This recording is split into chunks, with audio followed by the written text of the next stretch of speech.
Good morning dear students, welcome to Genesis. Well, this video is continuation of my lectures on the chapter the life processes. लेकिन आज हम जिस life process को पढ़ने वाले हैं that is respiration.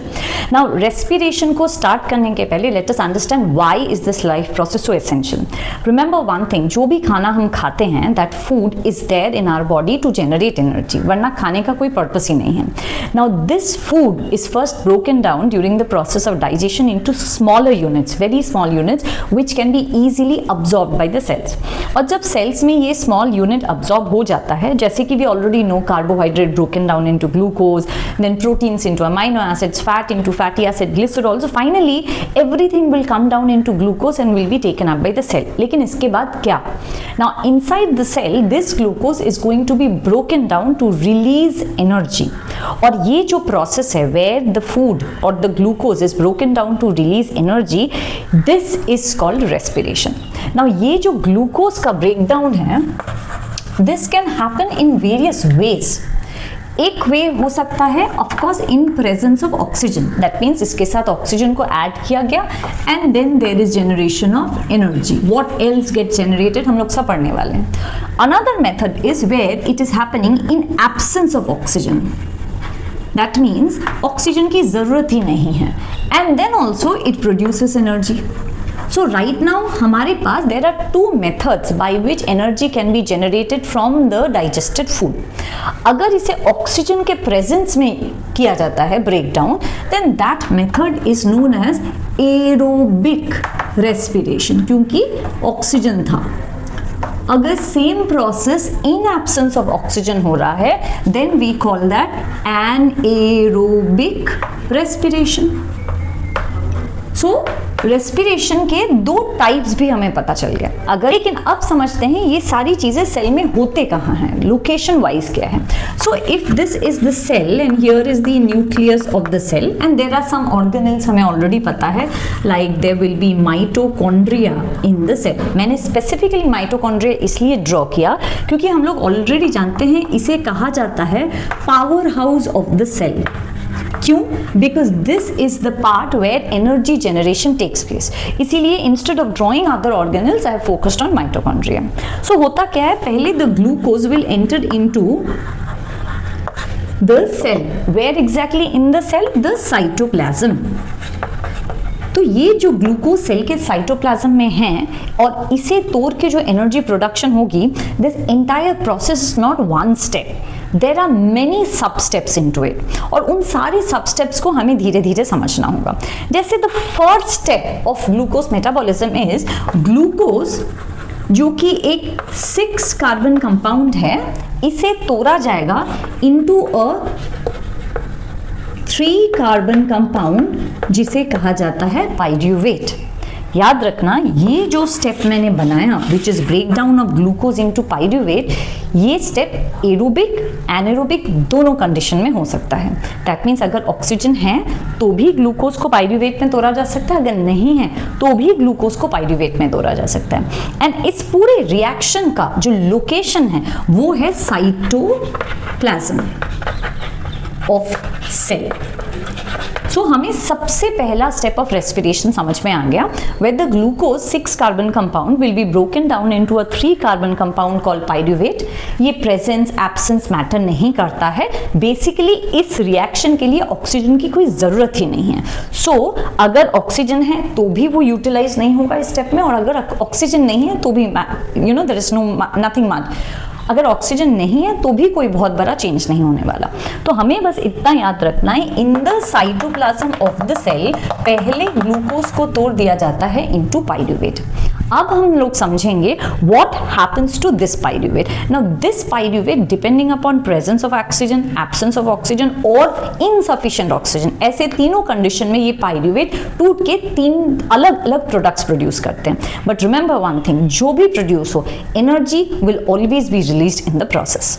So now अगर ये ग्लूकोज पाइरूवेट में कन्वर्ट होता है एंड इस पूरे प्रोसेस का लोकेशन जो है वो है साइटोप्लाज्म, लेकिन हमें तो फाइनली पाइरूवेट नहीं चाहिए, हमें एनर्जी चाहिए. लेट्स सी ये होता कैसे है.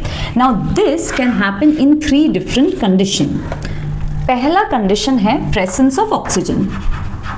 अगर ऑक्सीजन है जो कि हम लोग में होता है usually, then this pyruvate it will break down in presence of oxygen. The pyruvate will break down to produce carbon dioxide plus water and plus energy.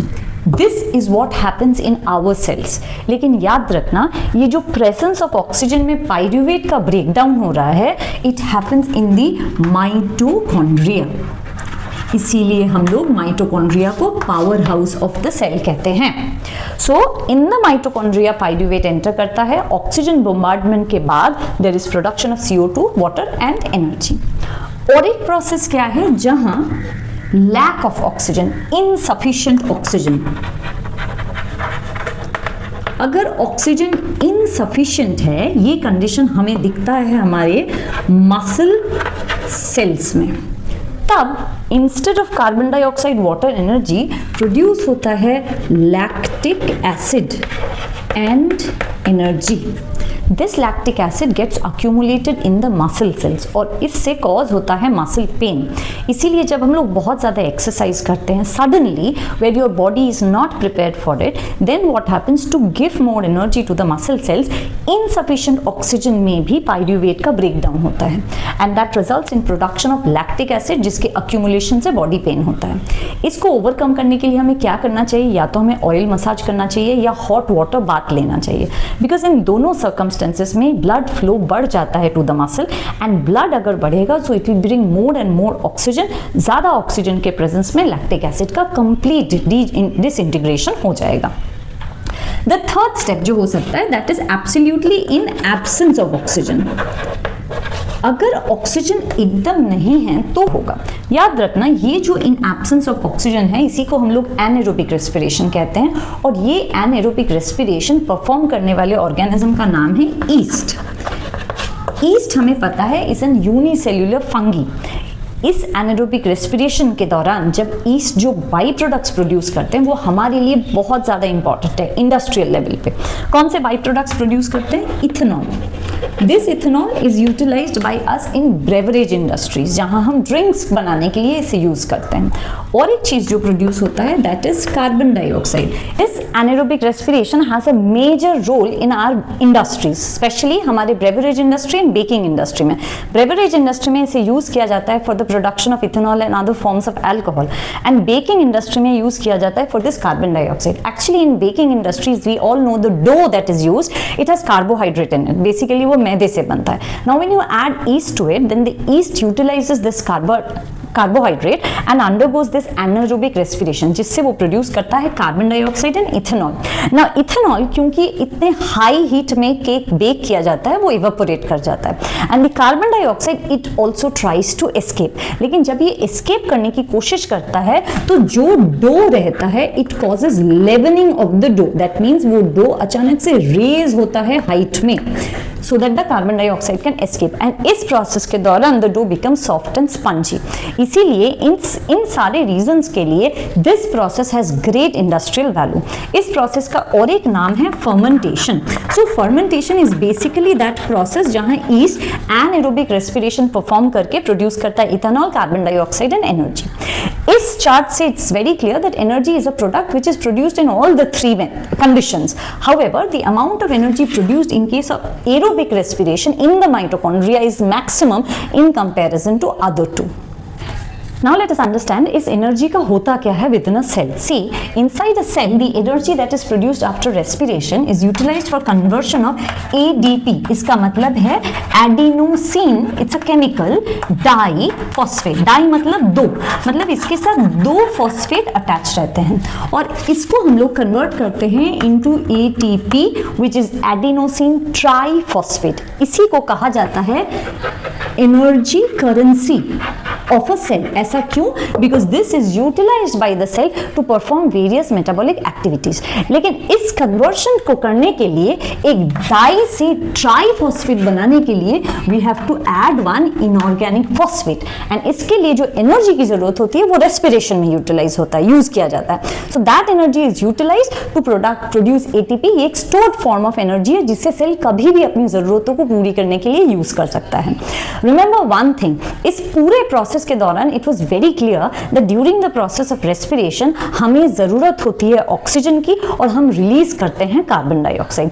जब हम लोग इनहेल करते हैं तब एक्चुअली हम जब सांस लेते हैं वी टेक इन एयर और उस एयर में the percentage of oxygen inhaled air में होता है अराउंड 20%, और जो एयर हम एक्सहेल करते हैं उसमें यही ऑक्सीजन का percentage goes down to 16%। Very clear कि हमने इसमें कुछ अमाउंट ऑफ ऑक्सीजन यूटिलाइज किया है टू परफॉर्म रेस्पिरेशन।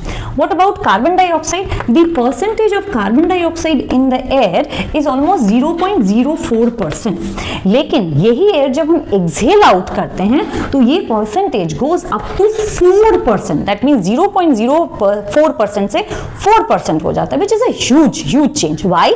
बिकॉज हर सेल ने रेस्पायर किया है और जब वो रेस्पायर करते हैं दे प्रोड्यूस कार्बन डाइऑक्साइड। एक प्रोसेस भी है और there can be an experiment by which we can actually prove that there is production of carbon dioxide during the process of exhalation.